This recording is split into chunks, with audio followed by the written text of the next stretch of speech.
Yeah, but if you say you want Obi on the ticket, right, and you're also open to coalition, something must give. That's the honest truth. It's like the devil and the deep blue sea, right? So I just want people to just think about this carefully. But for me, my position is clear, right? Comrade, Anything, oh, guys, comrade, guys, let please, me pharmacy, please, let me just finish my statement here. Yeah. So anything that comes out of this ticket, because I think I've gotten to that point where we say, I just want APC to leave that power, right? Because I have asked myself, what do I stand to lose? The answer is nothing.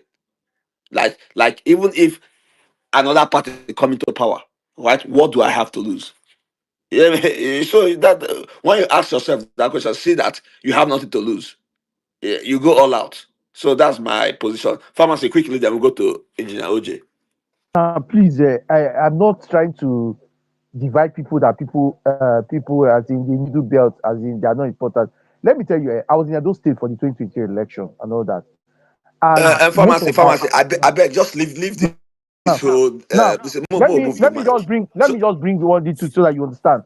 People were telling us at that time pharmacy. that There's the nothing. Igbos, Pharmacy. Hold on. Okay, yeah. let's assume you did not say that. You understand? Mm. I'm just putting No, more I want to clarity just to make a this. little clarity. I just want to make a little clarity to it. Pharmacy. Just Yeah. leave it. Let me just Mm. move on. Eh? We'll move on. Mm. I know how this thing will go. You go tell a long story. You can't use 1 minute to finish the story. No, Please no, just no, let. no be. It's not gonna take more than maybe Oh yeah, go 2 minutes or go 1 minute. ahead. What I was gonna say when in 2023 election, the most people from Benin and Asia, they always attack me. Say, ah, your people, the Igbos are not speaking for Peter Obi. I told them personally, we are not interested in politics. They say, but people are shouting Obi, Obi, Obi. I say, when the time comes, they will speak. Look, let all the people say the Midwest, the wait in the North Central is not for Peter Obi. When the time comes, they will speak. That's what I have to say. Thank you.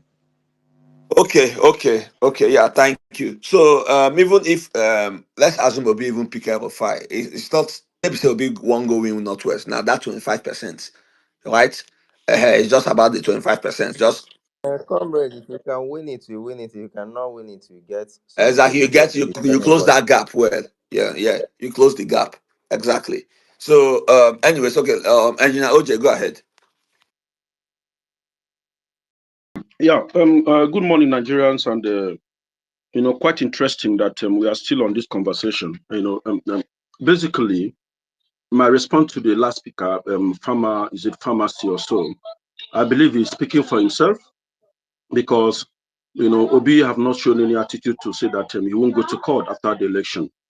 He has been his core doctrine to always head to court, and he also been in his nature not to demonstrate or protest, even when he said that people agitated in his house. But basically, we should be able to know the terrain and then, push our conversation based on them, the features that we have, so far been able to, identify.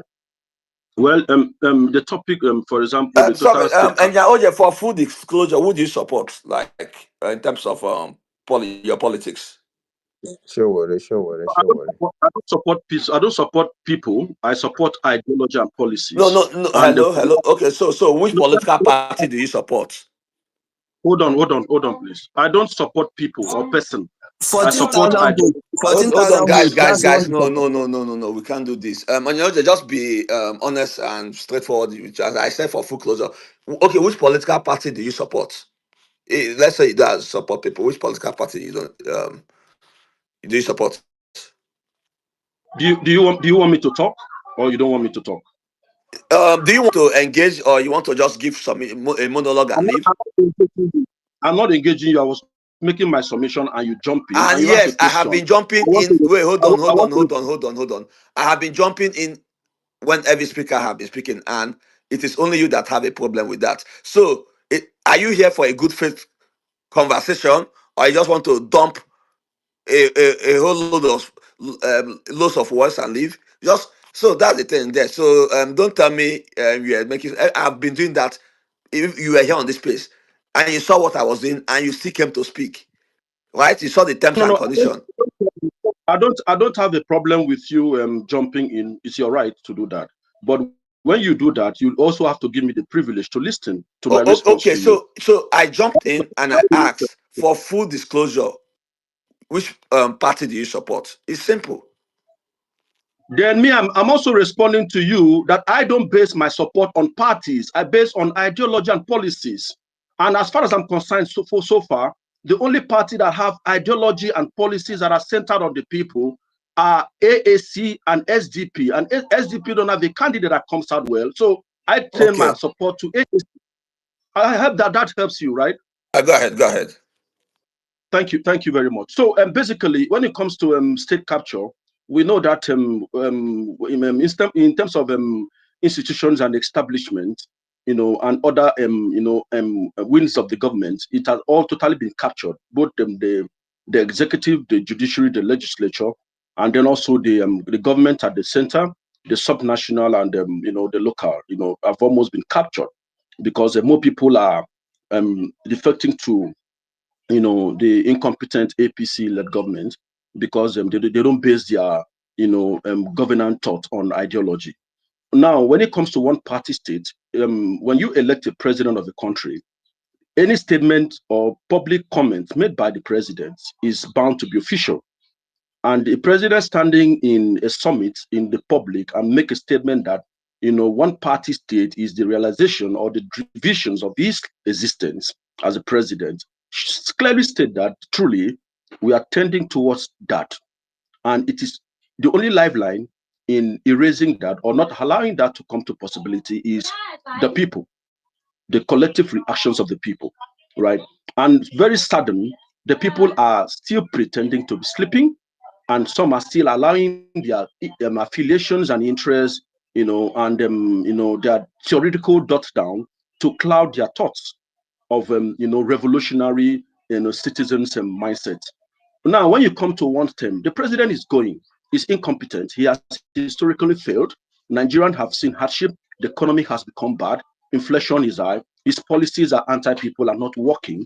And Nigerians can't come to the point of continuing in this damage and destructions and scala society or a country.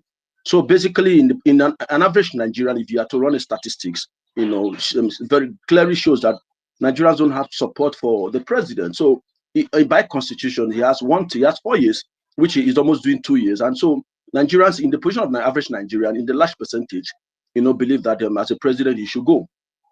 Though the political class and influencers and the media, structures that have been installed by this incompetent government and establishment elite might try to propagate, the betterment or maybe effectiveness of, holding strong of this president. But clearly, the president does really stand on a very, possible chance of exit, when the next election comes.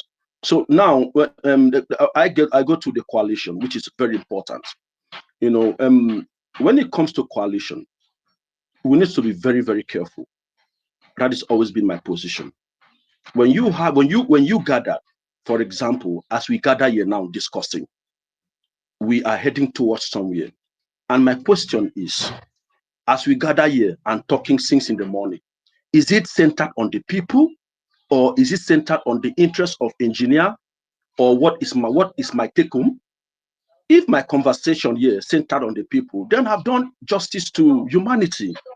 Now, this coalition we're talking, let's not forget, let's not forget that a lot of characters in this so-called in quote coalition have been, of questionable characters.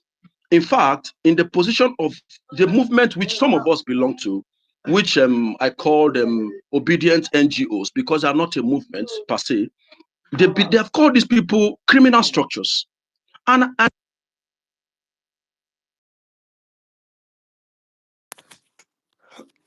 Alpha, okay, wait, I'm not the one. I mean, Alpha, are you? Check them, are you mute? okay, it's not a problem. Maybe it's a glitch. Nigerians are full with glitches and deception, and so it's not a problem. Sorry. So obedient, Okay. obedient. Hold on. So hold on, because I was away. I just came back now. So So hold what I on, like, if comrade. you This no, guy. Gamma, make I just address something. Yeah, OJ, if you want to insult people, because like if I open the speaker now, like a lot of people will go engage you, right? So you don't have that monopoly. That's just one thing I want you to know. Yeah, but anyways, No, no, no, no. This guy good man just looked anyway. us in the face and told us that the obedient movement is a criminal structure. That is coming from somebody who supports a blackmailer. You know, I don't think there's any discussion to even be had here. Let's just move on, I beg. Yeah, okay, let's move on then. OJ, I mean, at least say we let you speak now, but I mean, you have a way of undoing your own self on spaces. But um, let's go to the next speaker. Does they go ahead? Hello, good morning. Good morning, my fellow comrades. Yeah, go ahead. We can hear you loud and clear. It is, it's very funny. It's very funny that we still don't understand the danger we all face in this habitat called Nigeria.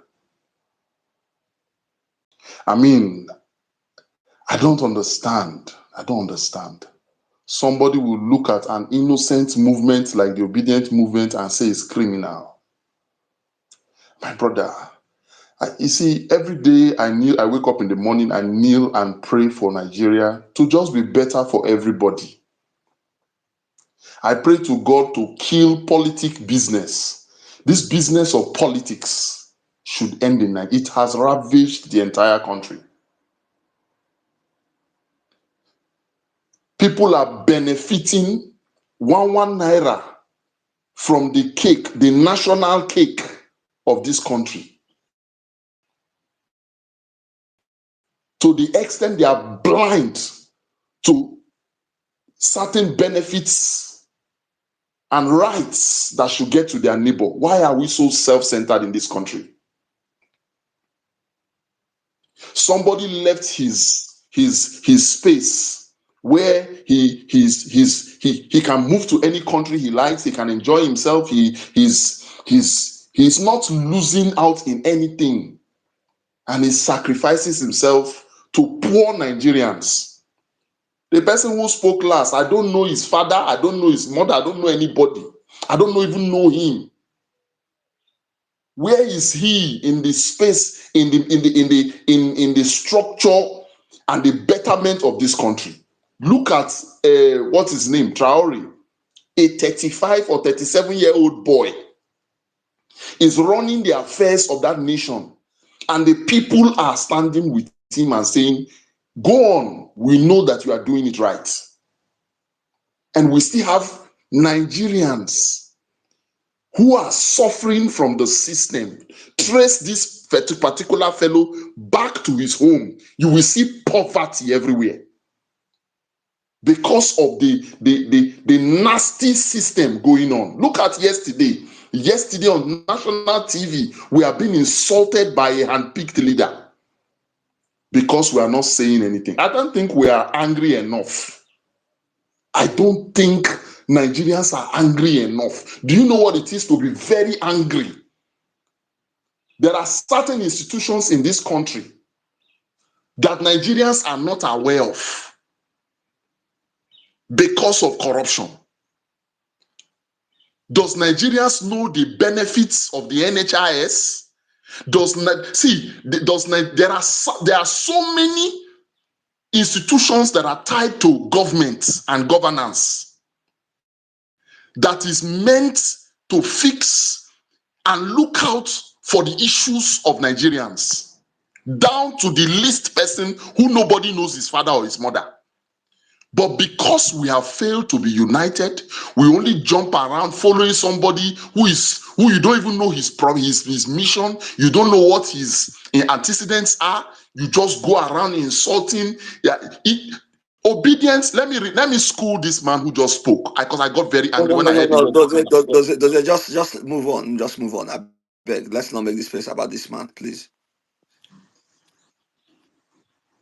The business of state capture and one party state is not healthy for Nigeria.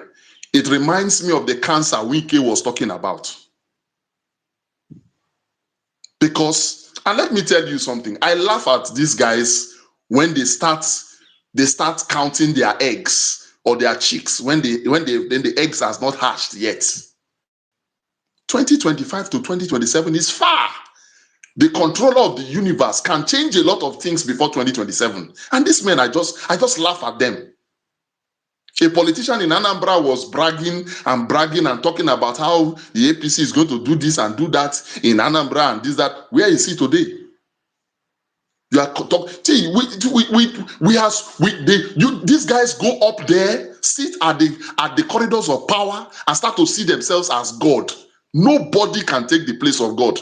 Look at that nasty senator from Ebonyi. Look at what he's saying. Look at what he's coming out from. If that man does not have the opportunity to find himself in the red chamber, can he come out and speak about and insult poor Nigerians? That just for your plane to land, you need to be seeing beautiful buildings, so they should remove those people living in those areas, mocking the indigenes of Abuja. This man can come out and speak like that because he understands that the system has been captured. That positive system we enjoyed during the times of Jonathan, Yaradua, and rest, he knows deep down that Nigeria is a captured state. Nigerians are captured people. That is the reason why, in a sane climb during the Yaradua era, can any politician come out and talk that nonsense? Nigerians are not angry enough. And in this time and season when we are drowning, somebody is coming out and calling self-centeredly, maybe he's benefiting something from Shawari or something like that. Amidst 200 million Nigerians and more, you just single Nigerians, we are so self-centered in this country, and that is the reason why we are where we are. Once it is well with us in our small space in the corridor of power, we hang the Nigerian flag and say, oh, no, the president is doing very well. But I believe strongly in my spirit. 2023 will not repeat itself in 2027. The government in power has not done anything for the poor Nigerians. Motherland Nigeria is crying. And these men are on top of our head, insulting us and telling us that sweep what? What was that statement this man was talking about? Sweep them clean. Sweep waiting clean. Let's watch and see. Nigerians are not angry enough, but I pity the crop of youths who come out and be talking. See, these guys are playing with our destiny. If you have given birth to kids right now, those children are in trouble because of the crop of leaders. These guys have no plans. They don't have 5-year plan. They don't have 6-year plan or 10-year Okay, plan. Nothing. okay, yeah, thank you, Doze, thank you, thank you, Doze. See, you do that same thing. Just to complain about the problem, complain. And if we continue that way, it will become a culture and nothing will happen if 2020 this will come and go. Yeah, does it? Let us just, it is what it is. Just see that it is what it is. Yeah. Now just focus on, okay, how to undo now solutions now, right? And that's why, okay, people they talk of one party state coalition, blah blah blah. So you see that diagnosis of problem. I think we have overflogged that issue since 2022, right? So and we all have a consensus on it. You understand? So I'm not even trying to short you, but I'm just trying to like, okay, fine. It's better we do things differently because I feel like this whole problem diagnosis is something we did in 2023 because we were campaigning in good faith. Yeah, because we want to show. I mean, you want to win electorates. Yeah, so um, at this point in Nigeria, you don't need to win anybody over. Anybody that has not been won over by the state of the nation, yeah, we don't need to do that anymore, right? So now I feel like the focus is um um like having an alternative to match this government in power and remove this government in power. Yeah. So when I discuss these days of space, I feel like yeah, your productivity is limited, so you can as well channel a lot of it in that angle. Yeah, if you are complaining that these leaders are bad, we all know that. Yeah. If you are complaining that an absolute minority are collecting paid gigs to promote, everybody knows that this is not a new information. It's not a breaking news, right? Yeah, does it? Yeah, but back to you. 1 minute, then maybe we move on. I just want to, yeah, I just they get that 2022 vibe all over again, and it's not a good thing for me, you know. And for yeah, Yeah, I was really sorry. I'm my brother. I'm very angry. I'm telling you, I love Nigeria so much, and I know we can be better than this. You know. So going forward, please, I want us to be in their faces. I like the way my president is in their faces, correcting them every day. The obedience anthem should be out there. Should be we should look for skit makers, people. Let them start singing these songs. Let's mop up ourselves, unite strongly, because I tell you, they are scared of us. They are really scared of poor Nigerians, stranded Nigerians. They don't know what we can do. You know, that's the reason why they are starting a campaign in 2025 when you've not done anything. May God see us through. Thank you. yeah, yeah. Yeah, thank you. Those are good suggestion. Of course, like this whole part of being in their face because I like that part. You see, as at 2 weeks ago, right when all these politicians were all the camping, they tried to put the, I mean, put the mindset in Nigeria that just give up, it's over. Yeah, but since 2 weeks, the direction of the discussion have changed. Right, Nigeria is realizing that it's a lie. With despite the power of incumbency, despite that the fact that you are trying to become a one-party state, you are still beatable. Right, as long as Nigerians don't want you, you will still leave that office. Yeah, so and that is that's a big progress because yeah, they already invested resource, yeah, to try to put that like no lose condition, one party state, like statement after statement, there will be no other opposition. Yes, it is only Tinubu. They you know, they have been doing all that, but despite that, Nigerians are still fighting. Yeah, you know, like the a possible scenario is for everybody to just give up. Say, okay, we are helpless, we can't do anything. But that's not the case now, and I think it's a good thing. Yeah, but let's go to Meta. Before Meta, Chukwudema, are you here? Because me, I go soon leave. Chukwudema, Chukwudi. Okay, Meta. Okay. So Yeah. Meta. I want to leave, but it's unfortunate that Chukwudema is not here. Will you moderate this space? Like, No, no, no. I'm at no, work. no, no, no, no, no. Not Hold on. Okay, possible. make a find who go moderate for me now before I leave Please, yeah. I'm because at work. I only uh, just like snipping to just ho- drop my hold call on, if it hold on. matters. Yeah. Just hold on. Let me just solve this problem before I leave. Yeah. I will go Saki. No. So is there anybody here? Okay, now no. Well, once you drop your submission, you can leave now. You can just leave this space. And, yeah. So, but Okay. Thanks, the comrade for the mic. Alpha. Good morning to you, and good morning to everybody. sorry, that's a mistake. I wanted to mute my own mic.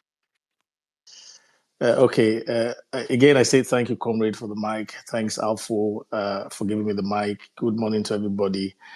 I think to truly understand the beef between El Rufai and Tinubu, you really have to look at Shetima and 2031. That's all I'll say about that, really. But to understand the real issue between Tinubu and El Rufai, just look at Shetima and 2031, and you will slowly begin to comprehend. My issue about the total capture of this Nigerian state is simply this. Uh, it is the people that you employed in government that are messing around. They are just employees. I will continue to say that to Nigerians. These people are just employees. And who is the employer? Nigerians are the employer. So I think Nigerians really need to focus on themselves as the employers. Are these employees doing the job that they've been employed to do? Forget about whether all the employees are coming together and aligning themselves. Nigerians should not forget that they are the employer, and that means that they can sack these people. Okay? If I was the obedient management, I'll be thinking about strategizing to capture millions of more Nigerians, going into the 2027 election, because ultimately it is the number of votes that will make the difference. But I'm sure the obedient management, are strategizing, behind the scenes, because if they capture millions of more Nigerians, their voice will be even more, clear in 2027 than 2023. So I just want to say that I myself, as a Nigerian, I'm not bothered about this state capture. I am not bothered about all this meddling between the government elites aligning themselves. What's the word they use? Moving from one party to the other. I'm not bothered about all that, really. I will only become bothered if millions of Nigerians, are defeated. I hope we are not, because Nigerians are the actual employers. All these people in government, from the president to the least government official, is just an employee. Yeah, and it's Nigerians that will decide whether those people continue to remain after 2027. Now, some will say that this argument I make is unrealistic, that I don't quite understand the Nigerian political terrain. Well, my argument to them is that there is no difference between the Nigerian political terrain and every other terrain in the globe that is practicing democracy. Okay, and we're in a global village now. No country is sort of isolated, not even a country like Nigeria. So if the Nigerian people come out overwhelmingly and decide that this is who they want, that will just be it. I think some of the problems that we have is that we have a divided population that are not resolved in what they have decided for themselves. So if we're able to capture more of the population to see the vision of, changing Nigeria government, then we might succeed. So that's also all I want to say, really. We should focus our opposition in galvanizing the people. We should not be distracted by what the political elites are doing, aligning themselves. We should not be distracted by all of that, because that does not determine a win. What determines a win is the amount of votes that is accredited to a particular contender. So that's what determines a win. I know that INEC, they play their games, but if the Nigerian people decide and resolve that they will monitor INEC to ensure that the votes that were lodged are the votes that are actually counted correctly, the true winner of the election will emerge. Yeah. I always say this because I know that the power is in the hands of the people. The power is not in the hands of all these elites that we're talking about. The power is really in the hands of the Nigerian people. And if only the Nigerian people will recognize that they are the owners of Nigeria. Otherwise, we might as well just give democracy back to America. Tell America, sorry, we don't like this. This is not working for us. I think one of the Nigerian presidents has even said it, not too long ago. But if we are practicing democracy, I have to say again, democracy is government of the people, for the people, by the people. It is the people that is the government. It is the people that employ government officials. Yeah? I'm only saying this again and again so that Nigeria should not be dismayed by all of these state capture, elites aligning themselves. No, don't worry about all that. If you can get millions of Nigerians, in fact, if I was me in charge of something, I'll try to capture like 30 million Nigerians. If I'm able to capture 30 million Nigerians, we will win the election.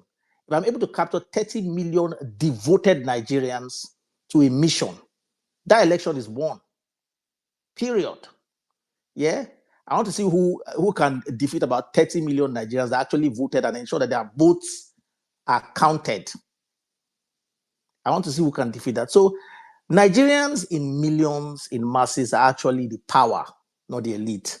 I'm not worried about Tinubu. I'm not worried about all these things that he's doing. Just let me end by saying this. Let's not forget that all Tinubu is doing and all this thing is so that he can get these governors and all these, government elites to be able to facilitate people in 2027 to vote for him. Yeah. If we're able to capture all these people, because in the end, it comes just back down to people. If we're able to capture these people, to see that the government that that is presiding over them have not done a good job, and they are able to change that government because they themselves are the government. That's the end of it. 30 million people, and this government is unseated in 2027. It is us, the people, that makes that happen, not the government elite. Thank you, guys.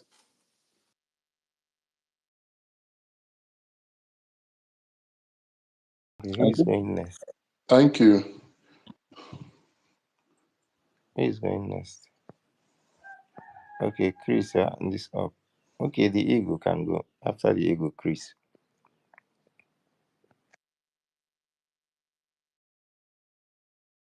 The eagle, can you hear me?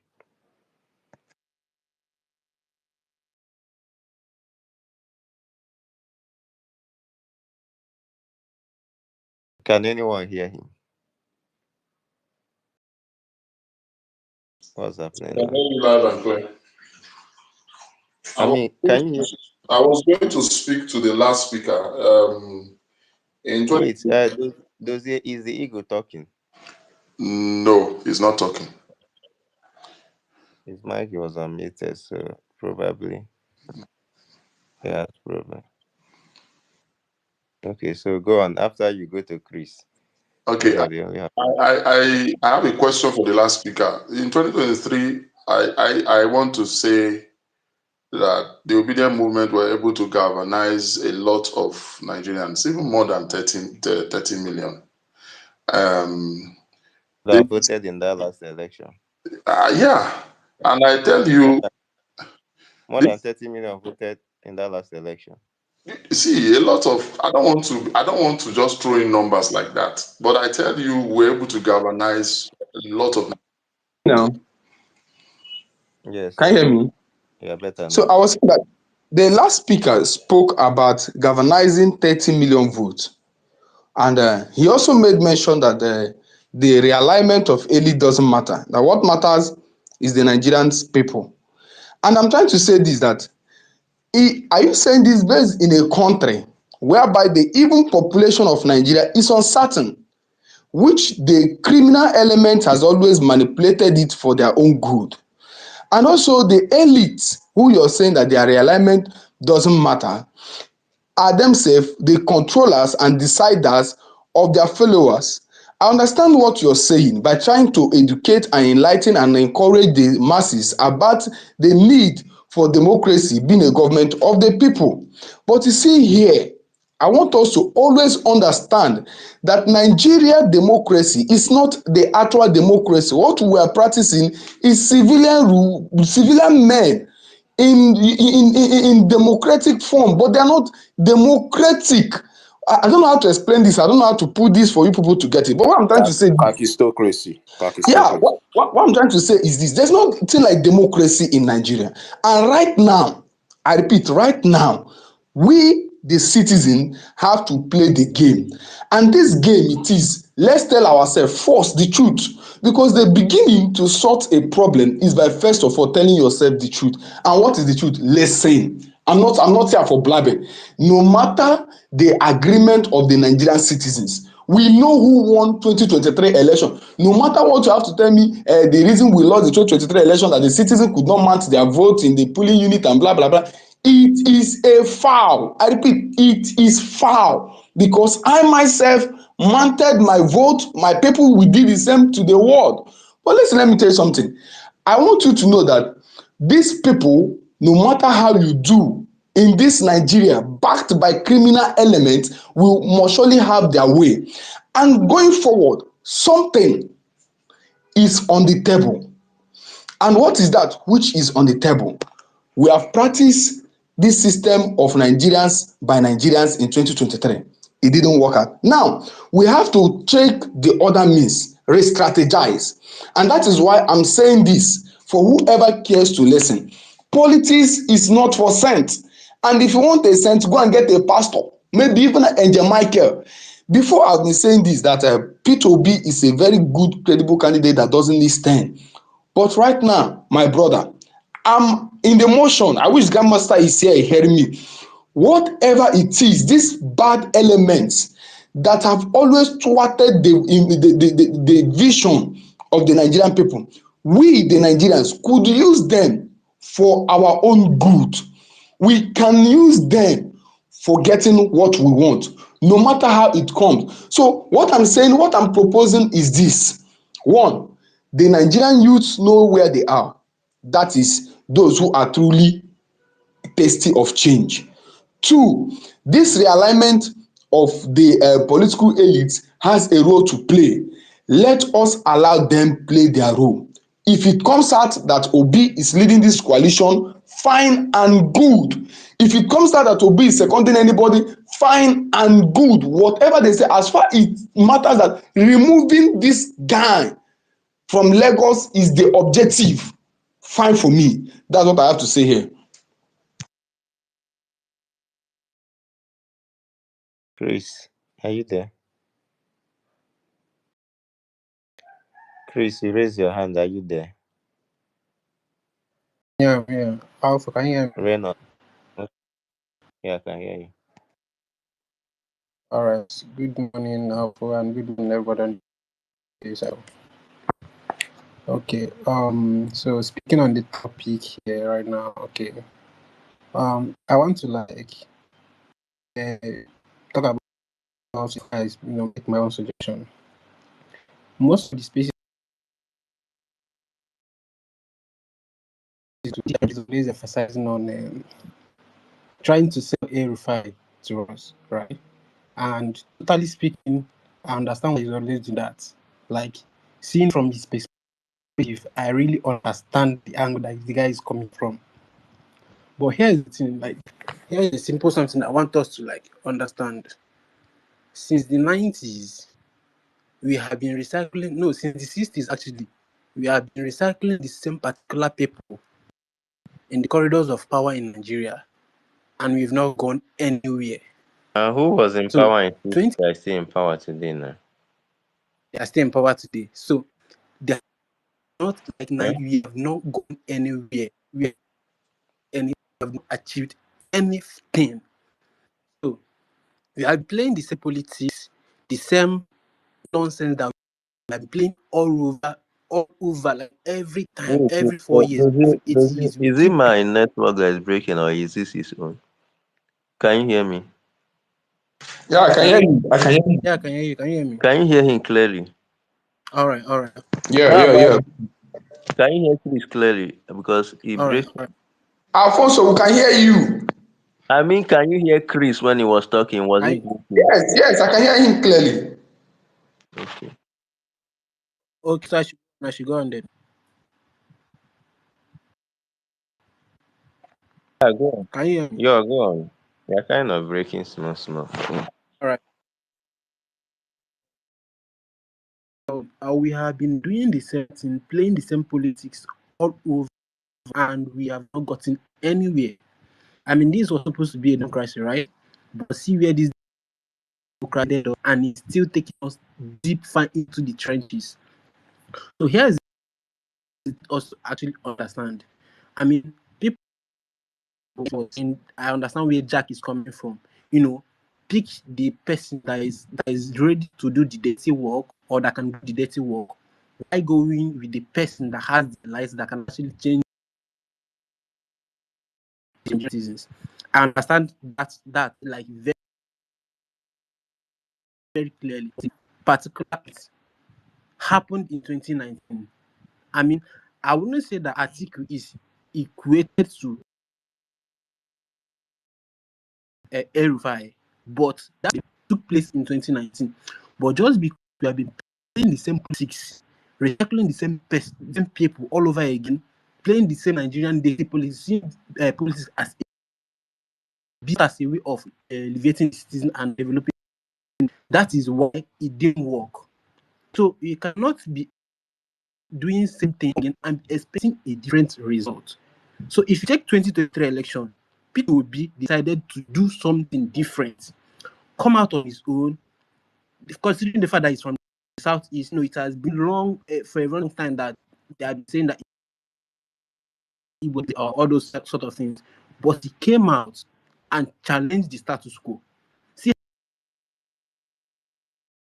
how that was that the political class or the political class of Nigerians is about to dismantle. Just that it's as if we are not really prepared for that 2023 election. That's why P2B is not the president of Nigeria as of today.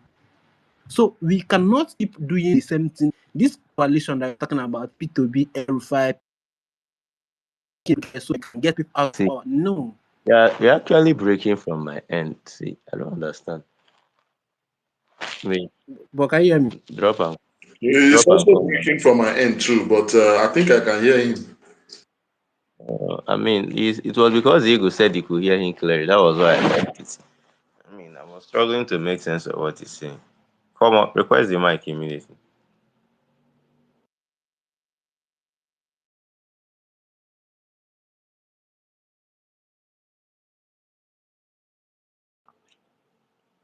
Okay, it's not even coming up again. So request the mic if you are still here. I can't even see you on this space.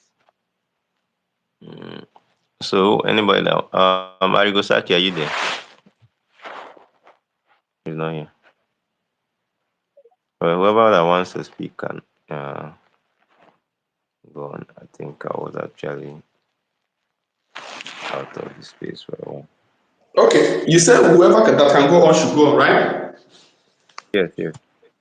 Okay, so I was making a submission, but I was in haste because I wanted to do something. Listen, why I said what I said is because of this. You see, can anybody hear me? Yeah, loud and clear. Okay.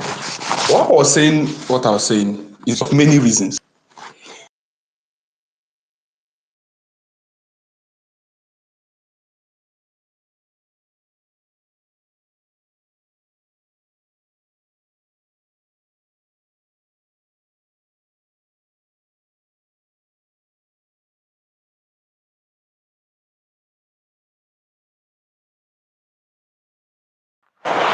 Seemingly my own network.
Wait, what's wrong with Chris? I think that I brought him up just now. Anyway, if nobody is speaking, we can just close the space now. I was trying to find out if you're hearing me, and I've been speaking, and you couldn't say anything. So I want to know if the I, network is bad. I didn't hear you. Okay, Chukudima, I was saying something that I listened to Wiki when Wiki was speaking, and Wiki said something that the reason that he believes that the coalition is dead on arrival, and he gave his reasons why he felt that the coalition is dead on arrival. One, he said that the two leading candidates for the coalition, none are ready to sacrifice or compromise. He said that Atiku cannot drop his presidential ambition for P2B. And P2B himself cannot, because that his obedient movement will not allow that. Now, I want to see from the perspective of the ruling party. They believe that these two cannot work, and they gave their reason. And I believe that argument represents the viewpoint of the ruling party. And now we are faced with what Wike has earlier on argued. And I wouldn't like a situation whereby the obedient movement or the Atiku camps or the coalition in general will be playing into the traps or into the system of the ruling party. And also, I wouldn't like a situation whereby the Nigerian youths will be given the old cargoes, the old guys, the old politicians, the mentality to always believe that they are smarter. Because for time long now, the old guys have always seems to have the upper hand in Nigerian politics, even when the younger guys seems to come up with an ideology. For instance, in 2023 or 2019, I remember they're not too young to run. And we saw the views, the momentum, and everything, and how it all fizzled away, and nothing happened.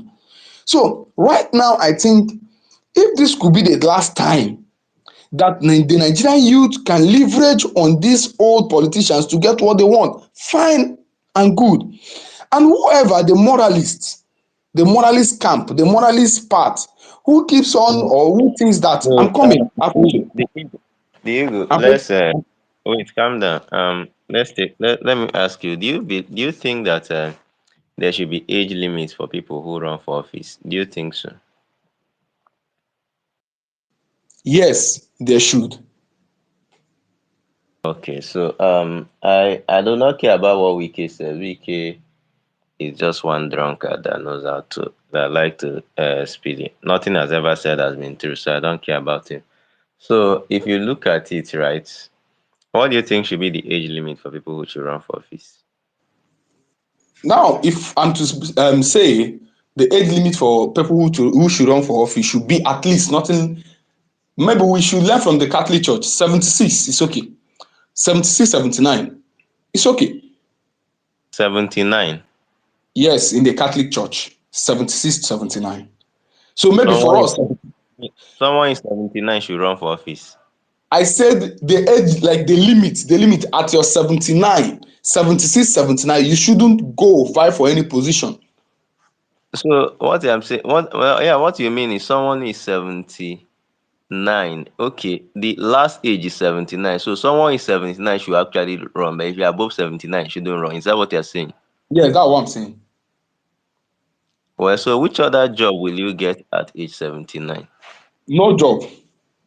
So why? But if I ask you, do you believe presidency is a difficult job, right? Very well. I agree. But somehow, we want. I mean, this whole Can democracy I is make it getting. make sense to you? Now, listen, let me make it make sense to you. I understand where you're going and I understand what you're saying. And that's why I say this time around, let the youths not play into the hands of these old men and always make them feel that they are smart. For instance, with what we have seen, tell you something. You said Wike is a drunk that has no relevance or what. But in 2023, the drunk was able to rig the election of Rivers State. In 2023, George Akume, the current SGF of the Federation, was able to rig the vote of Benue. In 2023, we saw what happened.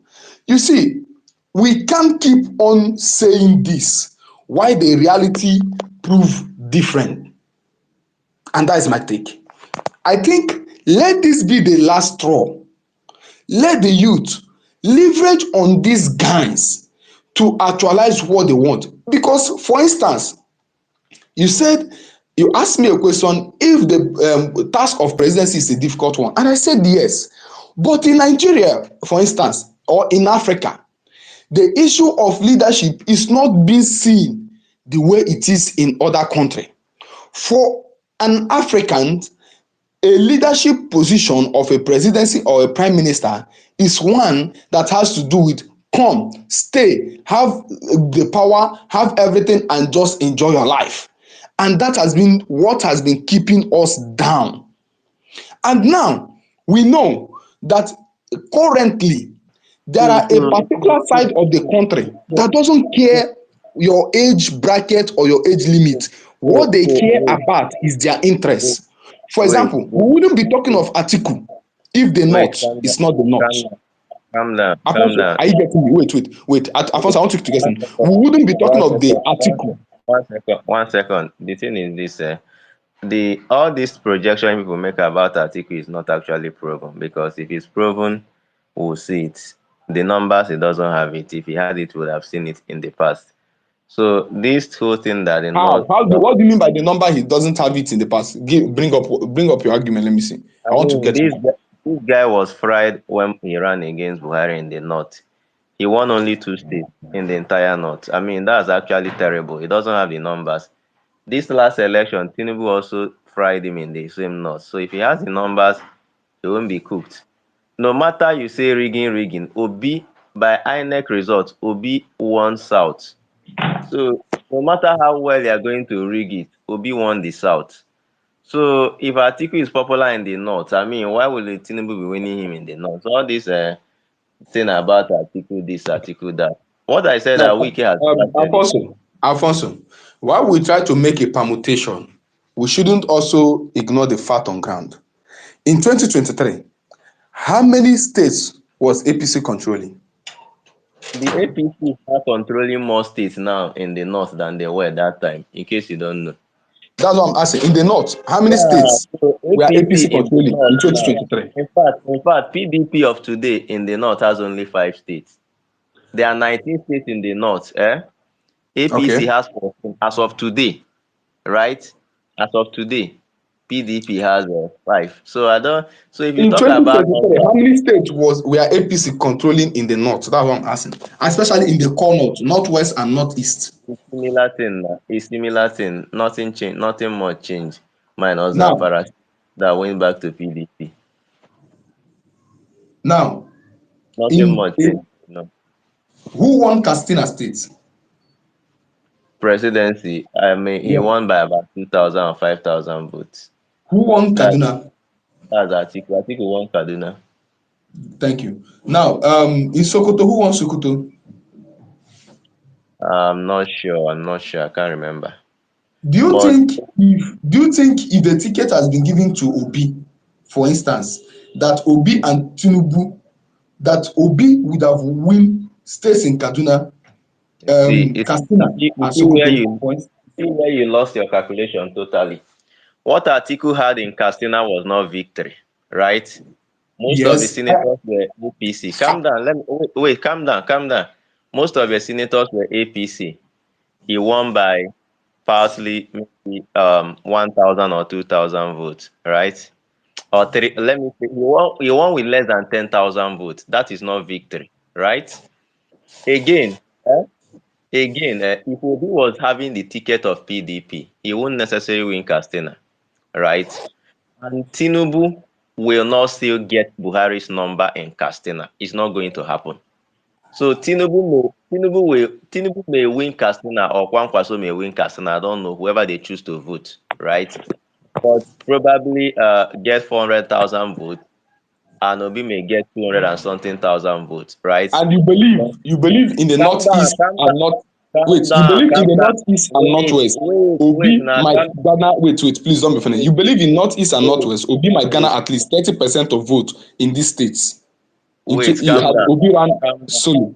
Calm down. If Obi was the only candidate running, go and look at 2011 election. I followed Nigerian election enough to know what my projection should be. Go and look at 2011 election. If Obi was the only candidate running in election, the 598,000 votes he got in Anambra would have been about 700,000 votes, because there won't be all the PDP people trying to reduce his votes, trying to discourage, all those things will not be there, right? If Obi was the only candidate running, what happened in Rivers State will not have happened. Both the PDP vote, APC vote, everything there, that both the one they wrote, the one they, all those things will go. In fact, if Obi was the only candidate running, against Tinubu, right? If he had the PDP ticket, Southeast and South, the number of votes he got there, they said it's about 3 or 4 million, Abi. It would have been close to 9 million, like what Goodluck Jonathan did. So, if Obi was the only candidate running, the votes he got in Benue State, right? He would have gotten more than times three. You know why he would have gotten more than times three? Because he will be seen as a candidate who can win. There are so many people who voted for APC because they believe APC is likely going to win. There are so many people who supported PDP because they felt that PDP is the traditional party. And the 300 and something thousand votes, which I know he got more than, which went the other way in Benue, would have come to him. So he would have been doing he would have been doing by far more number. In Plateau State, for example, we got 400 and something thousand votes. PDP got 200 and something thousand votes. You know what would have happened if Obi was the PDP candidate? They would have gotten like 700,000 votes. By the time it would have finished, right, even in Southwest, where Tinubu came from, Obi would have still won Lagos, being more solid. Obi would have still made a lot of inroad in so many southwestern states. Most of those PDP votes, he would have gotten it. By the time you come to North, right, even if Tinubu manages Buhari's number, it won't even be close at all. That is the gospel truth. Because if Obi was the candidate of PDP was in control of all the states in South, minus Cross River State, where their governor defected. And Obi even won there without even being in charge. So all those things you hear happened in Cross River, Akwa Ibom, and the rest, those places are traditional PDP states. Then you now turn up that is the candidate that the people want. He won there without being in PDP, and PDP still finished strong second there. Delta State and all those states. The numbers would have been overwhelming from only Southeast and South alone to cover anything that will come out from anywhere, because he will still do well in North Central.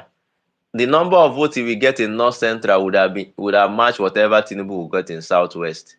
And mind you, Tinubu wasn't even a president at that time. So if you look at it, you talk about if Atiku, and that one, as I keep telling you, the numbers are not there for him. And I ask you again, who do you think? We should have an age limit for people who should run for office? I know why, because I don't really know the excitement. You say people do not care. Who told you that the Northerners do not care that you are representing 81-year-old person to represent them? Who told you that they won't care? I mean, who told you that they don't factor in something? Things like that. I mean, all these assumptions, me, I don't necessarily do it because in reality, I Now, know. Afonso, you speak because maybe, will I say, you haven't been in the north recently to hear the sentiments of the north. And you see, Yeah, when we stay and on, wait, I'm coming. When we stay on spaces, First, listen, first of all, you started on wrong assumption. I was in the north most of the end of last year, right? 98. I mean, I was in the north, so that was the first wrong assumption. Secondly, this whole idea the North are angry, the North are angry. Yes, probably not. I don't know, because they gave me the same vibe when Buhari was there. Oh, that they don't like this guy. Oh, he didn't do so well. Oh, somehow Atiku came, they fried Atiku. Again, I mean, it doesn't matter what you think, right? APC is still a very solid party in the North. It doesn't matter. We can put all our. It's good that we make it look as if nobody is going to vote for them. But APC, there is no northern state where they will not get at least 35% of the votes if they are not winning the state. It doesn't matter who is your candidate. So even if you like put two northerners, Kwankwaso and Atiku, combine them as presidential candidates, there is no single northern state in the 19 states where they won't get up to 35% of the votes. But I can beat my chest and tell you that Tinubu will not get 1% of votes coming from Anambra State. And I can still beat my chest and tell you that if the votes count in Imo State, he may not get up to 2%. I can still tell you that even in Enugu State, it doesn't matter what Peter Mba does, he won't still get anything. That is where you have pure rejection, right? But again, I don't really know. We do not speak. I do not base anything on. I do not base my own this thing on an assumption. I look at it based on the data that I can collect. Now, and I do this thing a lot. I sample people's opinion, right? You can ask people when, like, just through random question, what's their response? I mean, in the market, that's when you know where their sentiments lies. Most of their imams, most of their governors are still in the pockets of APC, and Tinubu will still settle some of them. So if you think that somehow they will turn out, and Atiku is not still that person that they trust so much. That's just the truth. Because if they have loved Atiku or trusted Atiku, they would have turned out for him in the last election, but they didn't. Because if they voted overwhelmingly for Atiku, and as you guys used to say, they don't rig the election in the north, he would have been the president. Not he would have been the president, Tinubu wouldn't have been anywhere close to power. Because I was hoping that Northerners won't vote for Tinubu. Because I know he was going to lose the South. Yeah, he kind of surprised me in Southwest, states like Ondo State and the rest. But again, the numbers he got from there were totally, in fact, whatever he got in Southwest, Obi numbers outnumber them a lot because it's just one geopolitical region, right? So if you talk about numbers, again, I will repeat, if anybody is fronting Atiku, personally, like I said, I think me and Onyeka are on the same page. If it's a coalition candidate and Obi is not running, personally, me, I may support him, or I will support the opposition. But do I think that he will win the election? I don't think so. To be honest with you, not even rigging. I mean, yeah, I know some elections are rigged. I know most elections are rigged in Nigeria, but I believe that even if they conduct free and fair election between Atiku and Tinubu in 2027, that Tinubu is going to win him. That is my personal conviction. It will take a lot for someone to convince me otherwise. Like where I am now, I'm in Delta State, right? Atiku is not even there. I mean, Atiku is not going to win Tinubu in Delta State today. It's when you call Obi that their sentiment changes. To be honest with you, I mean, where I am in Delta State now, as of this moment, Atiku is not going to win Tinubu. If he's going to win, it's going to be marginal. Like you pick 10 people, 10 people. Maybe 5 we say Tinubu, 4 we say Atiku. So that's not victory now. That's not victory. If he does that in the north, win him in that margin, does that in south, south, and southeast, you know what will happen in southwest? So I mean, the thing is this: anything you are saying, remember that Tinubu is the president. Remember that he will be in charge of the central bank. He will be in charge of the most of the press. He will be making all the policies at the time that this election will be coming close. So if you are not having someone who is going to really give him run for his money, in terms of someone the people will come out and, because I mean, to be honest with you, lot of assumption, a lot of assumption. People will turn out for who they love, right? That is just the honest truth. That was why Buhari understood and avoided Southeast and South Side, because they have shown the love to Jonathan at that time. He knew that time. At least he understood that during Obasanjo's regime that the love wasn't organic. That if votes were allowed to count, he may have gotten some support in Southeast. But when Jonathan came in, he saw that no, nobody is going to support me in this region. Let me go for a different. But so some of you who also believe that there is a possibility of Atiku defeating Tinubu, good luck to you all, because I do not take Wike serious. He's not part of the coalition. He has lied. Everything he has ever said, none of them has been truth. So I don't believe whatever he said. He said he will support the candidate who wins PDP. He didn't support the person. He said he will never become a minister or vice president. He was begging for vice president. He lied. In fact, the guy has been living on lies and he's not part of the coalition. So I don't support. I don't take whatever he says serious. He's a liar. and a serial one. So I don't take him seriously. So for me, I mean, if you are looking at the coalition and someone wants Atiku to head it, I'm not okay with it. But I'm not going to work against an article because my own preferred candidate didn't win. I'm not going to do that. But do I think he will win? I don't believe so. Because the demography I work with, the young people, the students, medical students, or people on that category, I don't know how I'm going to tell them. These people treat people, they see them every day. I'm going to convince them that 81-year-old person is a person who has their best interest at heart. I mean, even the northern herself will not even trust that. And the northern politicians also may not even work in his favor. So again, to be honest with you, if Atiku is there, like I will repeat it. I don't have anything against him. But will I support him to pick the ticket? No, I will not, because I think he's going to. In fact, Donald Duke has not even is not even in the equation. But if you ask me between Atiku and Donald Duke, pick one today, I'll pick Donald Duke. If it's a coalition where no other person is going to run, I will pick Donald Duke. That will be better for me. In fact, he has more potential than an Atiku Abubakar. Of course, good luck Jonathan is not going to run, so there's no need putting him in the equation.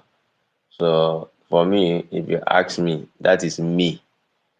But anyway, those of you who want Atiku to run, there's no problem. He has the national spread, as you guys said. But in reality, it doesn't have. Those things are just PDP structure that helped him in 2019. If PDP had a different candidate and Atiku ran in 2019, he wouldn't have won any of the states he won. That is the truth. So, I mean, me having the spread is a lie. He rode under PDP spread. uh Of course, we saw it again in the last election. Atiku only got 25% in South, where he had PDP governors. These are numbers. Go back and look at it. Where there was no PDP governor, he never got 25% in any of the 17 states of the South. And these were places where he won solidly just 4 years ago. So what changed? These are the questions people should be asking. So trying to make Atiku look as if there's something special about him. Yeah, there are a lot of things special about him. He's a billionaire, has a lot of money, he has been in government, was former vice president. Whatever he has achieved is what so many of us would like to achieve personally. But if we are looking at the election per se, and you're looking at numbers, there's nothing magical about him. Yeah, thank you. I believe I've expressed that. So because I want two position to win, in case he becomes the prime, but I will be going into the election knowing that he has lost it. In fact, if he's a coalition candidate and he wins the election, it will become one of the biggest surprising thing I've seen in my life. But if will be flying the ticket, at least I will believe that he's winning, except he's rigged. In fact, I will believe that he's going to. In fact, you believe that you have the vote first. Because when people keep talking about protecting the vote, you fix another candidate, you no longer have the vote at all. Okay, I don't know whether you were here when Jack was describing what happened in Imo State in the places governorship election, and he said that there were places where only one or two people voted, and nobody even came out to vote. And the governor of Imo State wrote the result, and they put the numbers they wanted.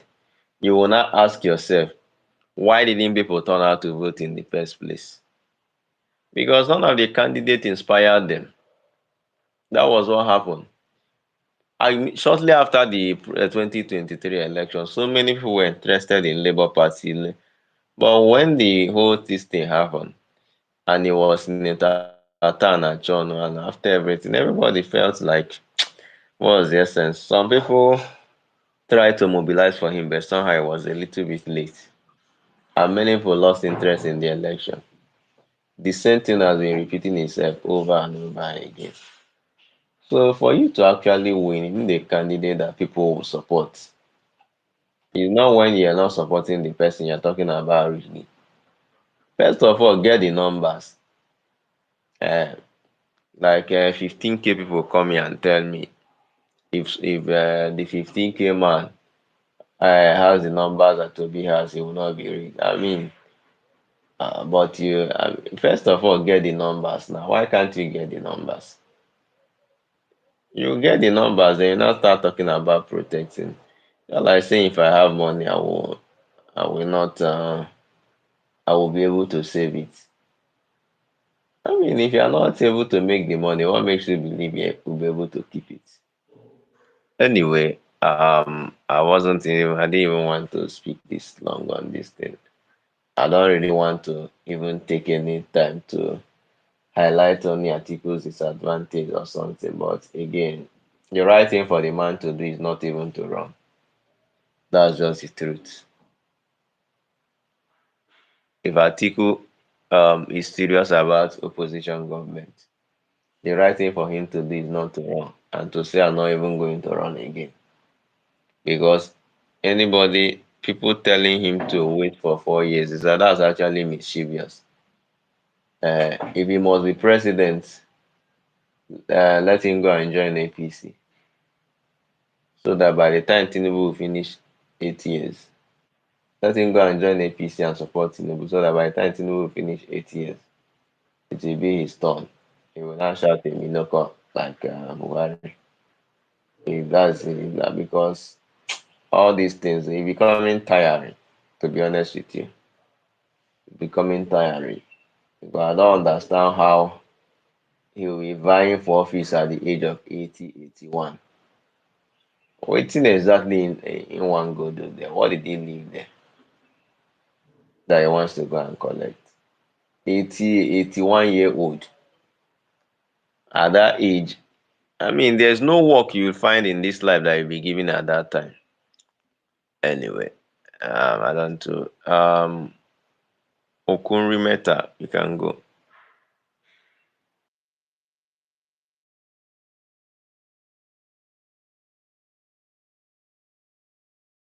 Can you hear me? Yeah, good morning. Can you hear?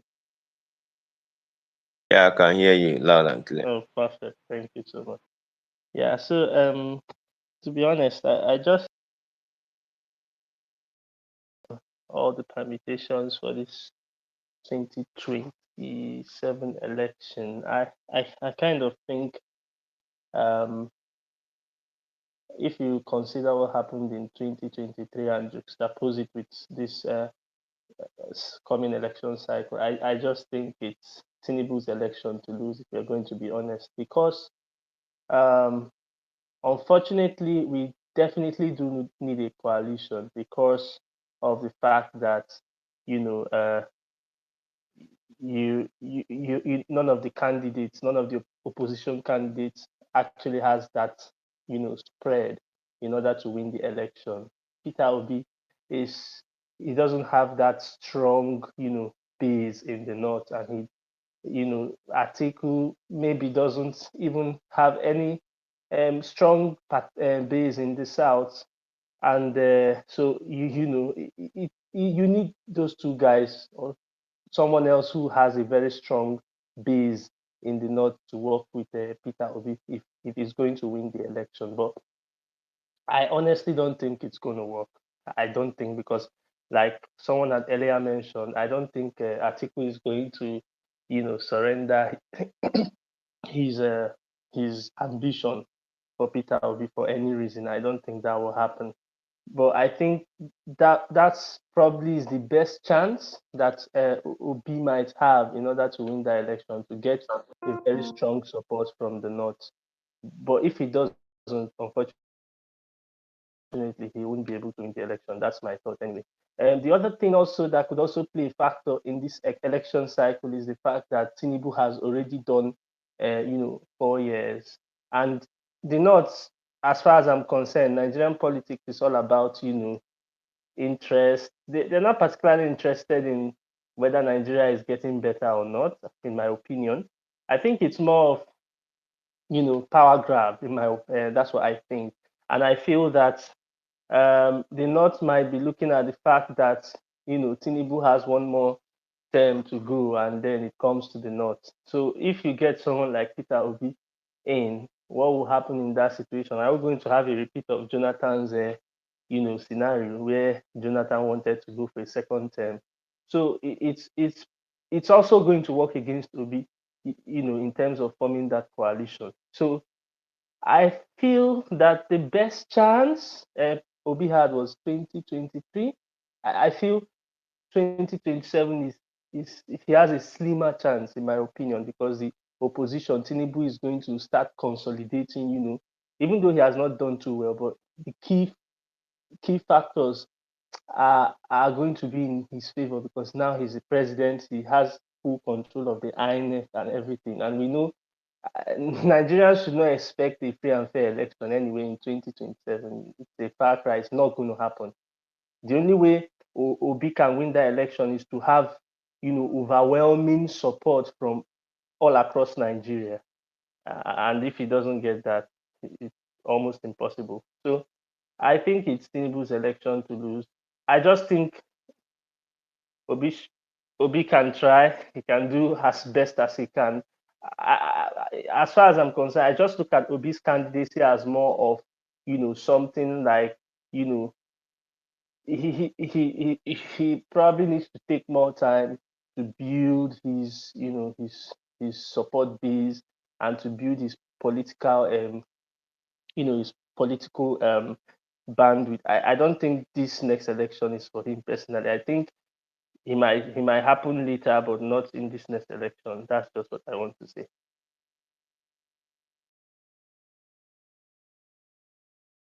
A metaphor. But so let me ask you. So in the next election, who will you be voting? Definitely, I'm going to be voting Obi. Definitely. That I think he's the best candidate, but the best candidate doesn't always win in politics, unfortunately. But I'm going to definitely be voting. So you'll be voting for a candidate you believe is not going to win. Yeah, yeah, yeah, yeah. I don't care if I don't think it's about believing if the candidate is going to win or not. I think it's about you know what you think is the right thing personally. So I don't think because if I'm going to vote based on who I think will win, then it's Tinubu. I don't think Tinubu is a good option for the country at the moment. But look at the projections and everything from my own perspective. I think Tinubu is going to win. I don't think Tinubu is going to win anyway. Okay. In fact, voting for Tinubu is a lose election. So I'll be voting for the candidate that is going to win. That's why I'm I, not going I, to be. I honestly hope Peter Obi wins. If I'm going to be honest, I honestly hope he wins. So you know, I'm just Uh, I hoping. won't, I won't be voting for Tinubu because I know he's going to lose, and I want to be on the winning side. So I'm going to be do, do, voting for. do, you, do you honestly believe Peter Obi can win the election if it holds today? Definitely, he's going to win. And what are your limitations you are looking at? Nigerians will vote for him and he will win. Majority of Nigerians will vote for him. Okay, I don't I don't know. I think I was very optimistic in 2023. I actually thought he stood a very, very good chance. A lot of people have said he probably won that election, which is probably true, but I'm not that optimistic now. But let's see what happens. A lot of things can still happen between now and the next election. So yeah. Because you know what I'm thinking will win because Nigerians are not happy with Tinubu's government. So they are, Absolutely, they are not. so, I won't even argue that one at all. It's true. so they are going to vote for a different person. So if P2B if candidate is going to win. Yeah. I mean, I think if it's based on if it was in another climate or maybe another country, Tinubu can't even win the next election. He definitely will not perform this horribly and win the next election. But in Nigeria, it's always different here. You know, and then also regional sentiments play It's a not very it's not major it's role. not different, it's the same. For example, no matter how bad you thought Biden performed, in those the opportunity of him losing the election only lies within 7 states or 8 states in America. And Mm. there are 50 states. Those are the swing So states. no matter how bad a Republican candidate is, whether he's government or anything, he's not going to lose the state of Utah, Idaho, and those are deep red states. So it's not a Nigerian matter. That's just the truth. Because the thing people when people say all those things, it make it look as if Nigerians don't know how to vote. Nigerians are, I mean, and no matter how bad, I think Chris Christie was one of the few governors from Republican who defeated incumbent Democrat governor, right? Yeah, And flipped New Jersey red. But after that time, they returned to blue and have been solid blue since that time. So the thing is always elections. Um, I mean, people like you and support you based on several reasons. Some don't even count policies, right? There was yeah, one person I was talking with, right? I was like, since you're an engineer, you're into fracking, drilling, and all those things. And Democrats don't like fracking and drilling, right? Why would you be supporting Democrats instead of Republican? Why? yeah, Because it is them Trump that believe in fracking and why Democrats believe in green energy. The reason he gave me is quite different from the normal reason you will know. So in that regard, despite that his source of work and his expertise is in that, and you are seeing a government that want to phase out your specialty, yeah, you rather vote for them for certain reasons than to vote for the other people. Just because somehow you believe that these people actually. So it's not a Nigerian thing. It's across the world. People vote based on what the sentiments are and all those things. So it's not only in Nigeria that people vote. And people voting in for religious reasons sometimes is enough good reason to vote because people want to have their right to religion, their freedom of worship, right, yeah. and not just anything. For example, there was a case where Republicans who stood by Trump with everything they got, they were angry that someone said prayed or someone said quoted Bible in one of the Scandinavian countries, and Mm. the person was charged to court for quoting Bible, and Yeah, those are countries where have rich Christian roots in the past, right? yeah, So because now they are turning, they want to embrace um, what I call it wokeism or something else, or they want to embrace liberalism, right? They now want to make it look as if even you just quoting the scripture is an offense or something like that. So some of them are angry, they don't want their religion to be criminalized. So it doesn't matter how you want to be look good as a Democrat. They see you as that demon. So it's not a Nigerian thing anyway. It's a human thing. So I think It's sometimes it's a big disrespect on Nigerians that people begin to believe that Nigerians are the people, only people who vote on sentiments. Even me, I care about religion very well, to be honest with you. I care about freedom of worship. To be honest, that's me telling you my honest, because I know that your religion and value it shapes what you think about or how you handle things, right? I know when Vivek was running for Republican primaries, right? Yeah. Someone told him that, look, you are a vegan, right? You don't eat meat. Me, Mhm. my work, I am a cattle rearer, so I believe in selling and I work in butcher. So your personal ideals, right? Like Trump will give those people a lot of money, funded those what's it called? Animal farm, right? Animal, whatever, I've forgotten the terms.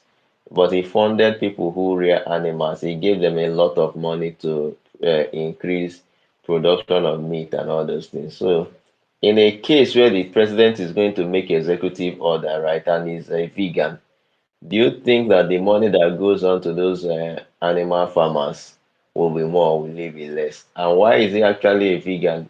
He's tied more to religion than health reasons. So you know, these are the things we don't want to factor in. But you want to believe that for one or two reasons, people should just throw away their value, their culture, and just jump in and support who you want them to support because this candidate has not performed well. It doesn't work that way. Anyway, so that's what I think. Um, Well, yeah, you have a good point. Yeah, you do. It's all everywhere, to be honest, when it comes to the sentiments. Yeah, you've made a very fairly reasonable point, and I think it's not something to judge people for. When they decide to vote on one basis or the other, because that's their choice anyway. It's an election, and people should have these choices. But basically, I kind of just think that sometimes our choices are overwhelmingly determined by some things that you just begin to look at, and you wonder if we really care about ourselves as individuals. I mean, about our livelihood, our survival as a people, because this current administration has the problem I have with the Nigerian setup, metaphor, please don't be offended. Just give us like 2 minutes. Yeah. So the problem I have with the Nigerian setup is this: in the yeah, national level, right? Those decisions don't really count. It doesn't matter because those things that you want to protect, right? Your tribal identity, your religious identity. The government does not get involved in it at all, right? mm, yeah, So if you are basing it to make um, electoral decisions, it becomes a facade. For example, um, if I live in Southeast, for example, although I don't live in Southeast, yeah, um, there's no federal government policy that will affect my religion in Southeast. It's very difficult, right? yeah, yeah, They are not going to regulate what I do. But if it's in the north per se, it's more, even if it's in the north, it's mostly the state that handles those things. So there's not much federal government policies that will affect. So basically, what the federal government handles is the economy and education sector, and those are the things that could affect me. So if I now base it on probably religion to vote, it's actually a stupid thing to vote in Nigeria based on religion because the government is hardly going to interfere with your religion except it's a military government like Abacha, right? There's yeah, no democratically elected president that can actually interfere with religious practice in the dominant area, right? Like where they are dominant Christian, a Muslim president will not want to reduce it or regulate it. It's not. It's not even going to work. It's not even going to try it. It's going to be counterproductive. Where there are majority Muslim, a Christian president will now want to. I mean, those things are going to be counterproductive. The only one they could do is probably in their base, in their offices, and all those things. Like what Obiano tried to do in Anambra State that time. Those ones are actually minute and do not really constitute anything reasonable. So if you are going to vote in Nigeria and you bank on religion or anything, it's actually a problem. You are doing yourself a disservice. But that is why, for me, I will not be voting in Nigeria based on religious affiliation. It's not, it doesn't make any sense. Even if you, and Buhari, while he was in power, there was no way he would have stopped, he would have regulated the religious activities in Anambra State. It was practically impossible. But Soludo is doing it today. So if Yeah. I want to vote on religious affiliation, I will be focused on my state governor and not the president. Because in Anambra State today now, there is a law that Soludo is trying to implement where he bans people from preaching in public. Yeah. So when I go to Delta State, which is just stone throw from Anambra, if I'm passing in market, you see all these things that people will carry their mic, stay behind market and start preaching and shouting. Yeah. They do it in Delta, but if you go to Anambra State, because of one Professor Soludo, they could arrest you if you try it. Uh, so those type. So if I'm bothered about that, and I want to be waking up early morning to be preaching, I will not be voting for Soludo. I'll be voting another person. But I don't think the federal government has the power to do something. I mean, they can do something like that. That cannot inform my decision when I'm voting in federal elections. No. But in state election, if I care about those things, I can actually make those decisions. But Nigeria here is a different thing entirely. People vote based on their religious sentiment at federal level, even when it doesn't really make any difference at all. To be honest with you, it doesn't make any difference. If you ask anybody between Goodluck Jonathan, Buhari, Obasanjo, and the rest, the difference he made in religion, in their religious practice, in their various places, because those people are presidents, the person will not be able to say anything different. Buhari's presidency did not stop Oyedepo from building one of the biggest church auditorium in the whole world in Nigeria. So, but this is the person that so many people believe that is at the center of jihad, that people and all those things. The thing gave him love from the north and hatred from some part of other part of Nigeria. Yeah. But again, but he was in power. Oyedepo could build one of the biggest church auditorium in the whole world, and not he couldn't. There was no he couldn't even stop it because it will be far overreaching for him to even try something like that. But again, our people do not actually see it in that way. They do anything. I mean, they consider me personally in a federal election. I will not consider religion. If I'm going to consider religion, it's going to be in the state election where those things actually does will matter because they make direct policies that will affect you daily or everyday life. For example, if I'm someone who doesn't like to see people gather in school to pray in the morning, and there's a governor who is I really don't know whether Soludo will also stop that because the guy doesn't actually know what he's doing anyway. So anyway, so yeah, you can complete your thought. Then move to metaphor. Yeah, I mean, I probably think much of what I wanted to say. I just wanted to ask, I just wanted to see what you thought about this whole thing. You know, let's assume Atiku doesn't form a coalition with, and who else do you think is a good candidate? You think he should still go on with Dati, or what do you think? I mean, for Obi, I think Obi has to run If he actually wants to be president of Nigeria, if he wants to make a statement, he has to run. And I really want him to work with anybody in opposition. That is, I think he should make it enough for him to be the opposition in in the next election. Right? He has to do that.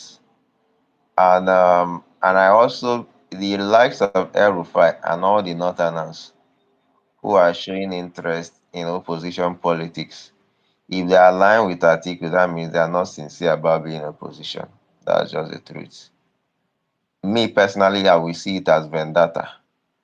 And if Obi runs and Atiku gets enough support, because what I'll be hoping is that if Atiku runs and Obi is going to run, that Obi is going to be able to get the coalition people, all the opposition parties, people, whether the El Rufai, the Kwankwaso, the Sule Lamido, and everybody is able to get them on his side to make him the real front and make Atiku the sectional person who will probably not even contest and fizzle out. But in a case that they align with Atiku, I will stick with Obi, to be honest with you, because I will see it as vendetta, right? As a northern vendetta on Tinubu. And for me, I will not be part of northern vendetta on Tinubu. If I want him out of office, is for a specific reason. That thing they did in 2015, I will never be part of it again in my life. So if they want to do a vendetta on Tinubu, they should just, in fact, it does them better when Obi is not part of it, so that if 100% of the Northerners decide to vote Tinubu, let Obi run and also take it south. So at the end of the day, there will be a rerun. That's just what I'm seeing in my own thinking, right? That is my own personal calculation. But the best thing I see, but I believe the coalition will work. I think it will work. I believe the opposition parties will come together. And I believe Atiku will be convinced that he's too old to run, and he will hand over and he will relax and let other people do what they're supposed to do. So if Obi is going to, but the choice of running mate is always the parties that make those decisions. The candidates don't even make the decision in a Nigerian scenario. So the Nigerian government, the opposition party will choose for Obi, who is going to, I mean, the people who gave him the ticket will choose for him, or those who are supporting him will choose for him who is going to be his running mate. So you don't have options on those things. But again, that is just what it is. So that is the way me I'm seeing it too. So I do not think Atiku should even bother himself. And I do not think another Northerner can also stand a chance of defeating Tinubu. There's no Northerner that can defeat Tinubu. It doesn't matter what anybody thinks. There's no Northerner in this next election that can. Atiku is the closest. If he was younger, if he was 7 years younger or 5 years younger, he would have been the person. He would have been the only one who stands good chance, because it will now be okay, divide the north and get block of the south, which is southeast and south, right? But that is not going to happen if Atiku is the coalition candidate. Atiku will lose south and he will lose southwest, and the north will be divided. And in that type of thing, right? Whatever he uses to win southeast will be cancelled out by south and north central, where I think Tinubu may even win. So the northeast and northwest, Tinubu will be very close there. Just if maybe the total difference may not be up to 400,000 in the entire all of them when you finish counting all the results. Then when you now come to Southwest, I don't think Atiku will get 25% in any of those places. So if that happens, clearly Tinubu is the winner. So that's just the way I'm seeing it. But his supporters do not want to tell him the truth. They say he's a unifier, he has this, he has that.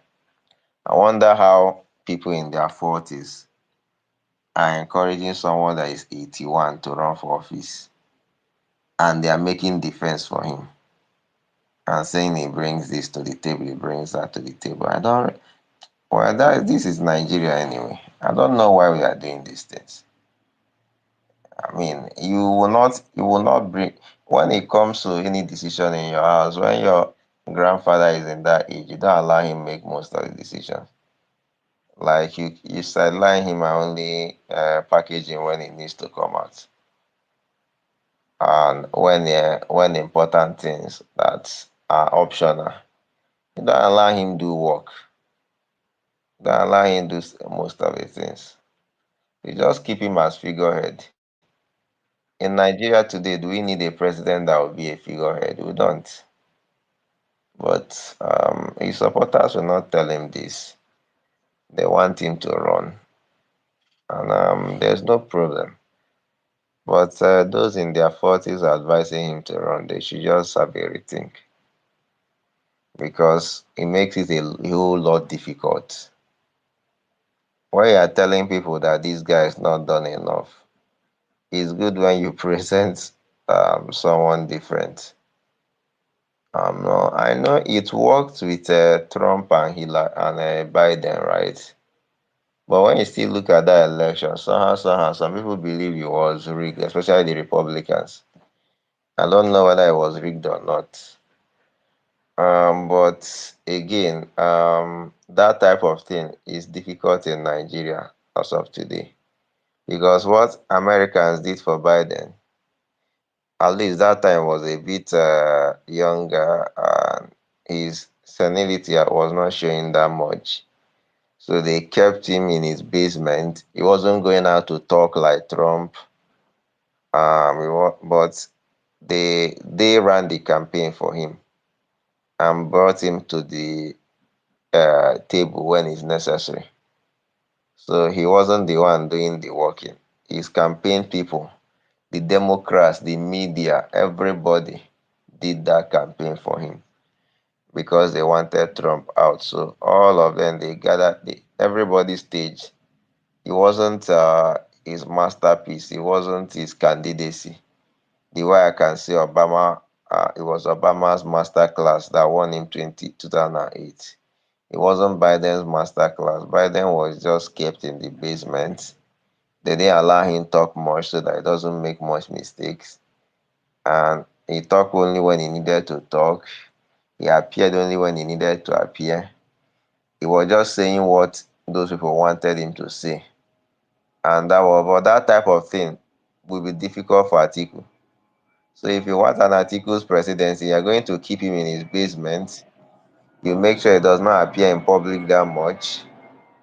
Then you arrange people that will go and be telling people that how bad Tinubu is and all those things. And at the end of the day, hope that people do not mind that even the Tinubu they are using to replace him, so even the article they are trying to use to replace him is not that different, but you bank on your interest to put him in.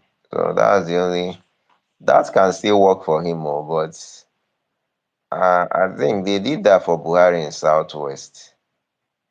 If Buhari was the one going about campaigning in Southwest in 2015, people will have more reason not to vote him than to vote him. But guys run that thing for him, kept the guy somewhere, made him look okay.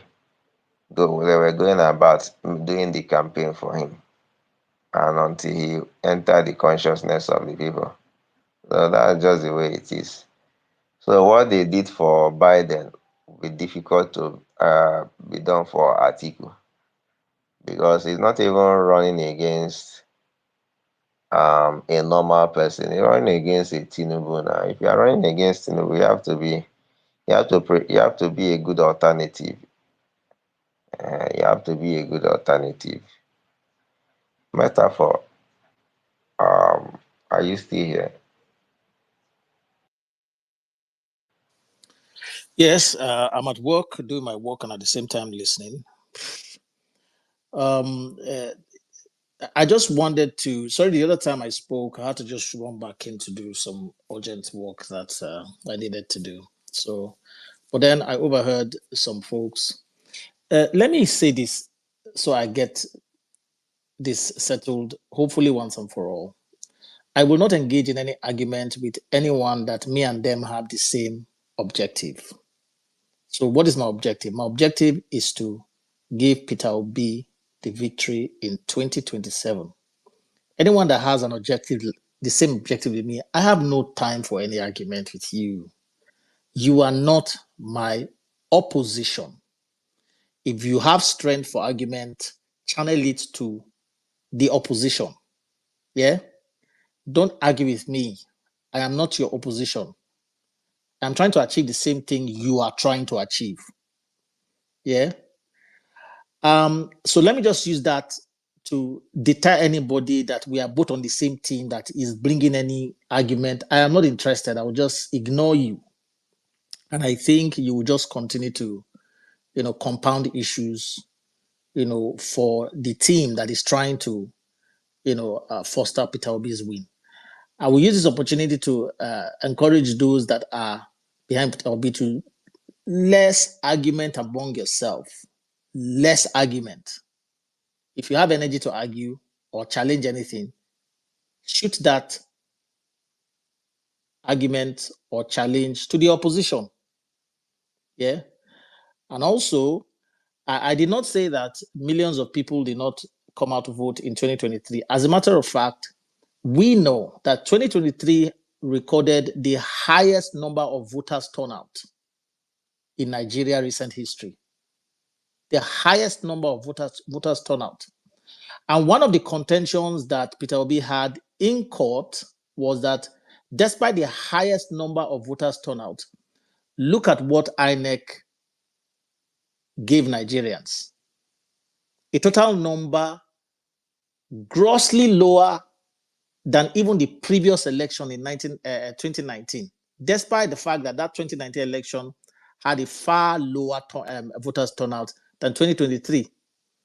You know what that spells? Rigging. That spells rigging. Yeah.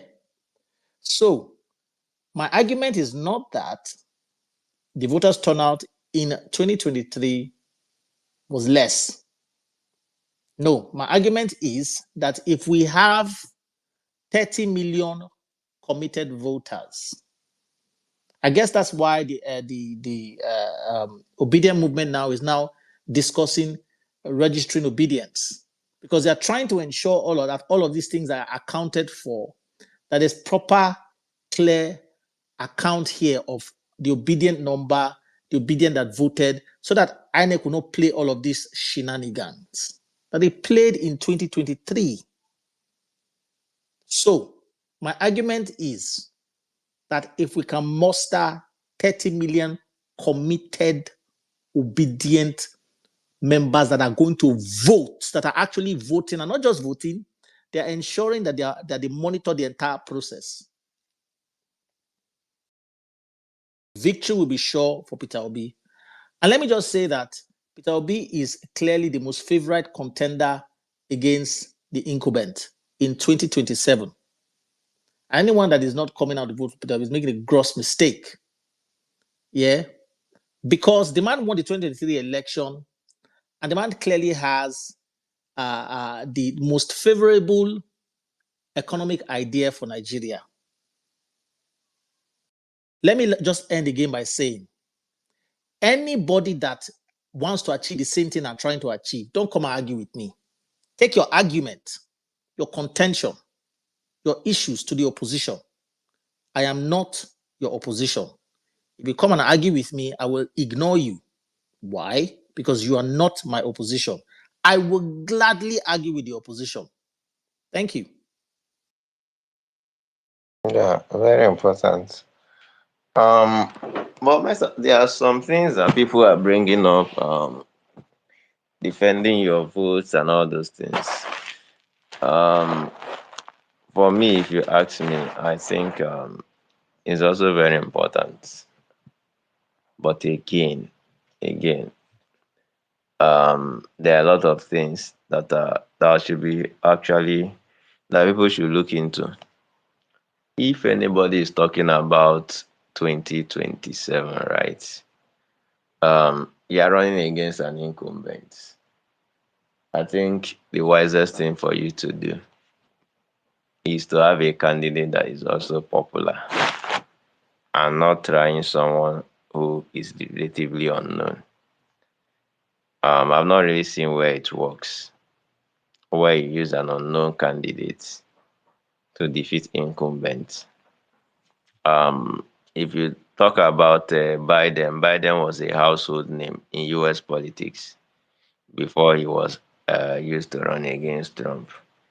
Obama was a first timer and he wasn't going against incumbents.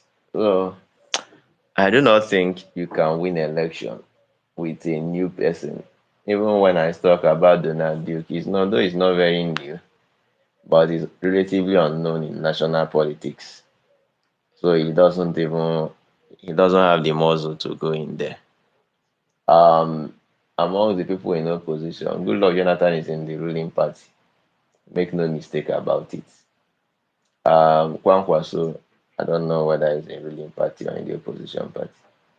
So the governor of Bauchi State is totally unknown in the political sphere as a national figure. He's just known in Bauchi State and amongst people who are politically inclined.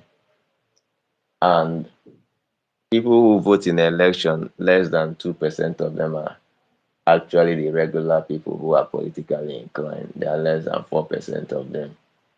So if I'm going to walk the street of Lagos, asking or enter market where people buy and start asking about Bala Mohammed, not too many people know about him. The popular, maybe Bukola Saraki, yes, he was Senate president, so he was a little bit popular. Or even Tambuwa, he was a speaker at a dramatic time. He was a little bit popular, but not Bala Mohammed. He has no national popularity. So by popularity, it is Atiku Abubakar, Peter Obi, and Kwankwaso if he chooses to be in opposition. And somehow, El Rufai has a lot of popularity for the right reason in the north, for the wrong reason in the south. And so these are the people who have popularity. Amechi is known, but is not popular. It's a known name, but it's not a popular name. They are two different things. And maybe Kayode Fayemi, also known but unpopular. So if you are going by the most popular candidate, the most popular candidate is by far Peter Obi. Then after Peter Obi is Atiku Abubakar. So these are just your two best cards to try.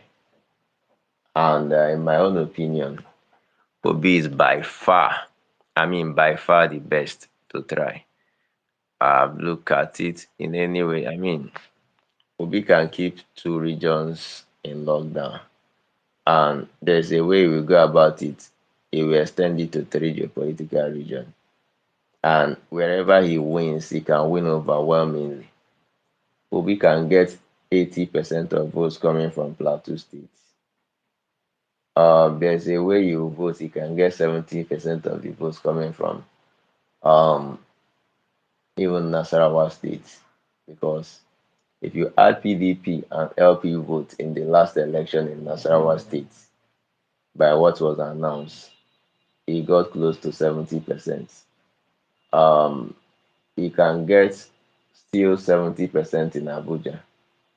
So wherever Obi can win, he can get overwhelming majority of the votes.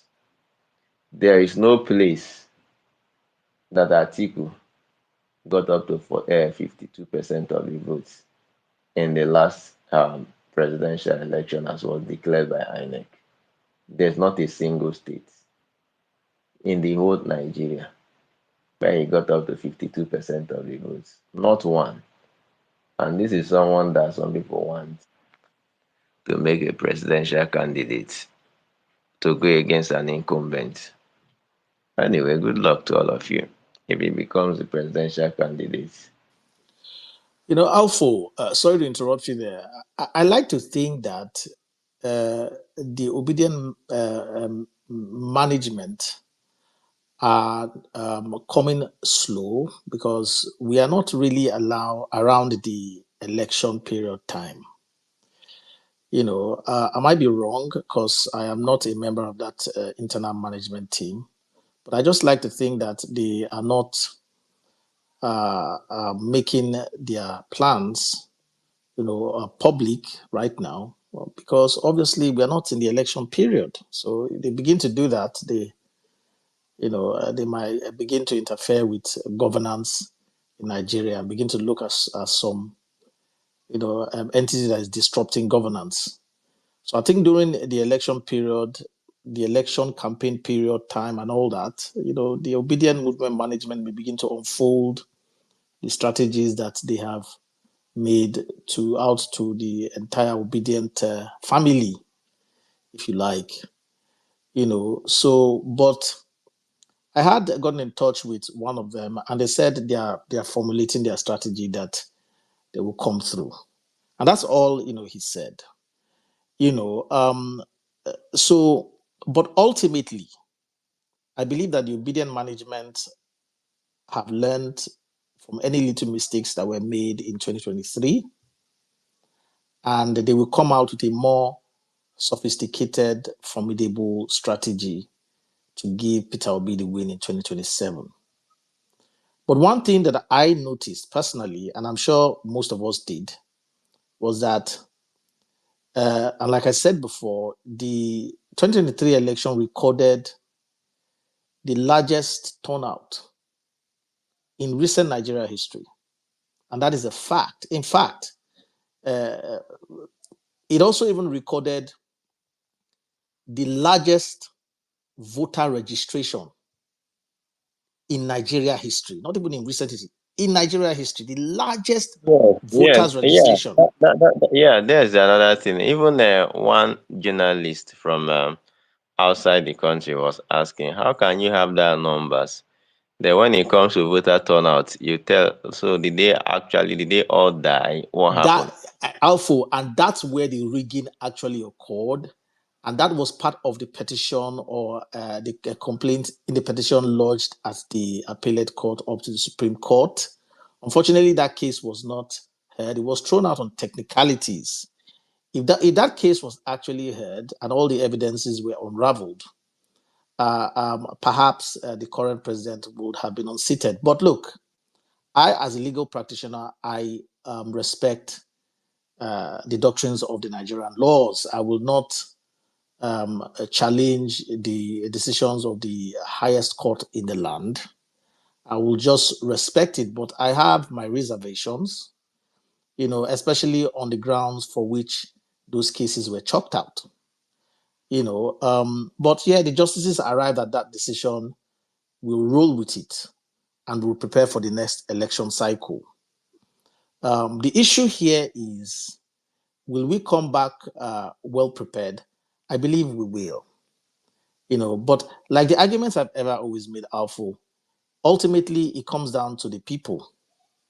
If we're able to get more people on our side than we even had in 2023, and we are able to get a committed amount of millions of those people, victory is certain.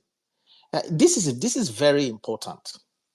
Yeah, if we have a committed amount in millions of those people, these people that are committed, as in registered committed, we will now be able to actually monitor our vote independently, and that could be used as evidence in court. Let's not forget that These evidences that is needed in court must speak to the issue of the matter. So the issue of the matter is that registered voters voted in this number, and the number that was declared by INEC was a grossly reduced number. Let me give an example, although I don't like to disclose stuff from public spaces like this, but let me just give a simple example. Where, for example, 10 people have declared that they voted with receipt. Yeah? 10 people have declared that they voted, and those 10 people have their receipts, total 10 receipts. And INEC came out and say only 3 people voted. And then those 10 people will have their receipts that they actually voted. Yeah? Which will dislodge INEC report, in court with real evidence. So that's the much I will give. But all of these will go in the end to help a complaint where a complaint now becomes the issue that can resolve the dispute of the election. So we'll have receipts. Receipt just basically means evidence, because Nigeria likes to use receipts. So I use the word receipts. Yeah. If we can have, like I said before, 30 million committed people that are registered obedient, and all of these 30 million voted, and they have their receipt of their vote, case closed. Let us see where INEC will come through. Say, the total vote that came out was just the total vote from APC, PDP, Labour Party, whatever, just came up to this amount. Really, guys? When, for instance, these 30 million people actually said they voted. Really? Like, really? Yeah. So that's where we are coming through. And I hope that in 2027, all of those little loopholes that were left open in 2020 election will be covered, and INEC will not play the share. Because my aim is really with INEC, malpractices.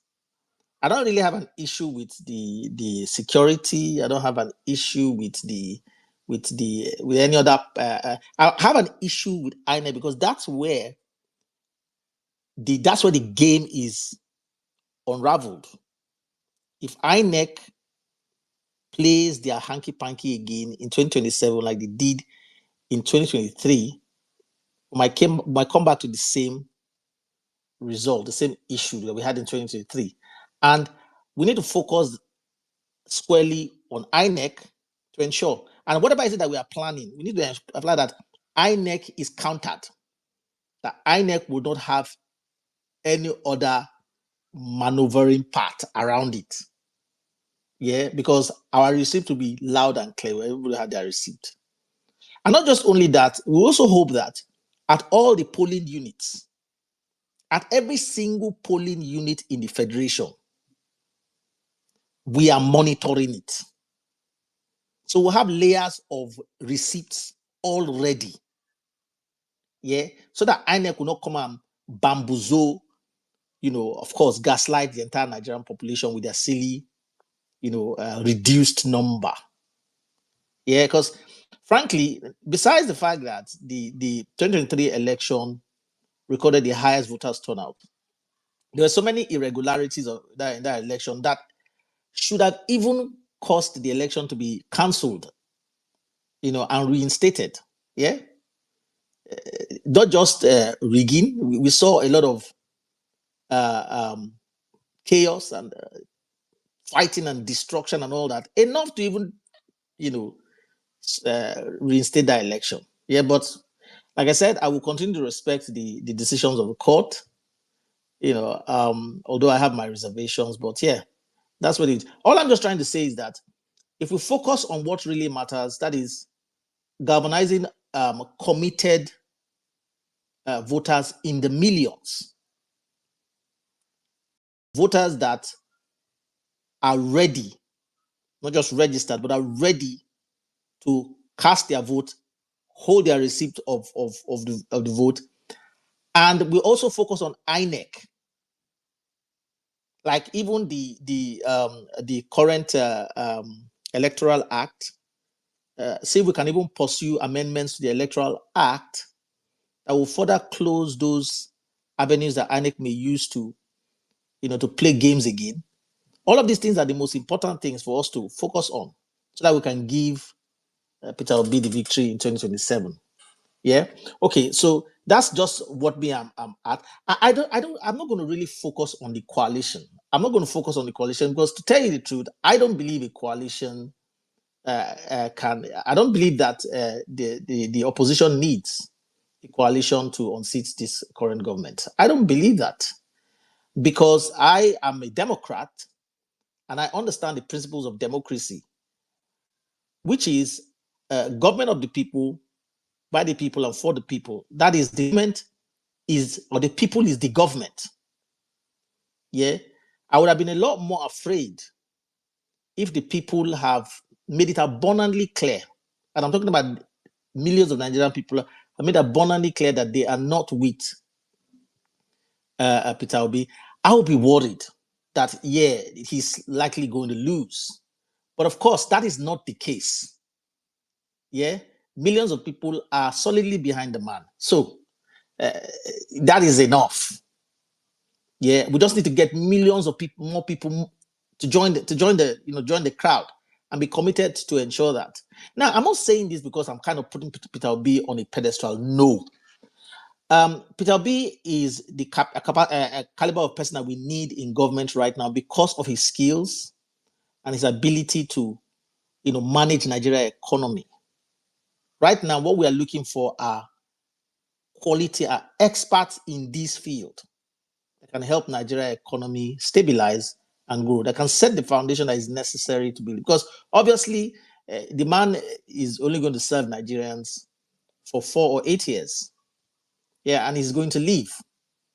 Yeah. But at this time, we need people that can improve Nigeria economy, because obviously APC has destroyed the economy. In fact, we need such people since 2019. We had need such people since 2019. Buhari just came and destroyed Nigeria economy. Tinubu just came and buried everything, dead. Yeah, we need experts, technocrats, economic developers, since 2019, and we don't have that yet. That's why Nigeria economy is still sinking. So we need these people as soon as yesterday, and we need them to be in government as soon as yesterday. Yeah. And I know that Peter Obi, with him sitting at the helm of government, can rally himself around with all the best brains that we have. There'll be no politicking in economic development matters in his government. There'll be no politicking at all. It'll be strictly down to economic development business. Yeah, that will now begin to see Nigerian lives improve. That's what we are looking for. Yeah. And I knew that this government that is sitting on us now did not have that. It's not any personal thing against Tinubu or anybody. They just did not have that. We saw what they did the first 4 years of Buhari's government. And they even made it abundantly clear again and again that they are coming to continue in that Buhari's government path. And that's exactly what they did. And they further sunk the Nigeria economy. In fact, Nigeria economy just tanked by many of the policies that Tinubu introduced upon resuming office. So, and I've made this argument across the opposition space several times. Even Tinubu's policy has caused Nigeria economy to tank further, and you guys have the temerity to come and continue to make more arguments, trying to, relish where there really shouldn't be any relish. I mean, Tinubu's failure is as clear as day, but he actually said he was going to do these things. That's why people like me ran far away from them. Yeah? Okay. So, all I'm hoping is that Nigerians recognize that they are the government, and the government officials are their employees. I'm not going to listen to anybody that come and tell me you don't know anything about Nigeria government. You don't know anything about Nigerian politics. My answer to them is then abandon democracy. Just give America back their democracy and let's look for something else that works for us. But if we say we are practicing democracy, this is simply what democracy is: government of the people. Government of the people. The government is of the people, meaning that the people are the one that employ that government. And whether a government is there or not is determined by the people, period. Yeah, and Nigerians just really need to know that they are the one that employ the government. It's not the other way around. And if the government is not doing their job, just sack them. That's what I understand democracy is. That's what democracy is across the entire globe where democracy is practiced. And I don't think that should be different from Nigeria. Yeah. Guys, okay. Me, I'm at work. I think they're already even calling me again. Thank you, guys. I'm always just listening.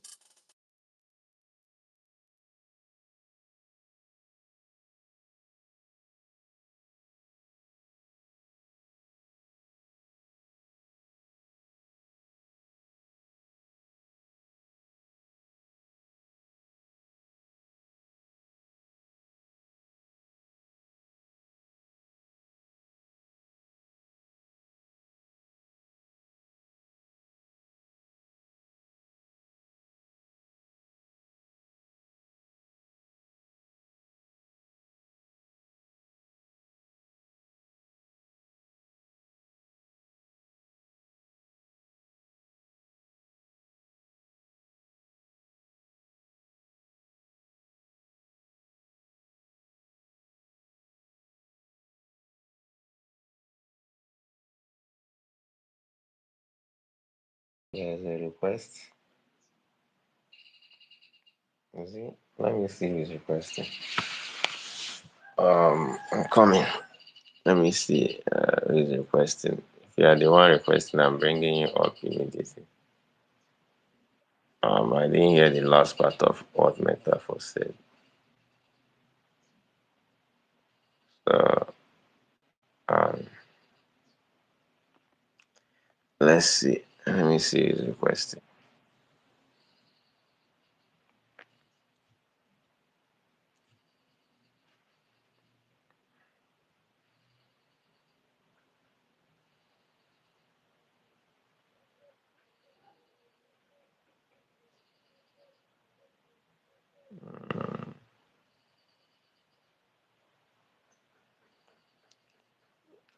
Okay.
Yusuf, yeah, welcome. Hey, Jesus. Yusuf, are you there?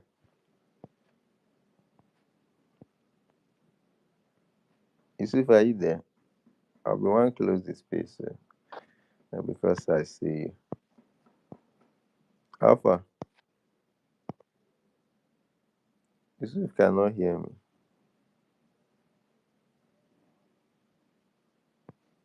He has even left. Okay. All right. Thank you, everybody. Nobody is here again, so I'm closing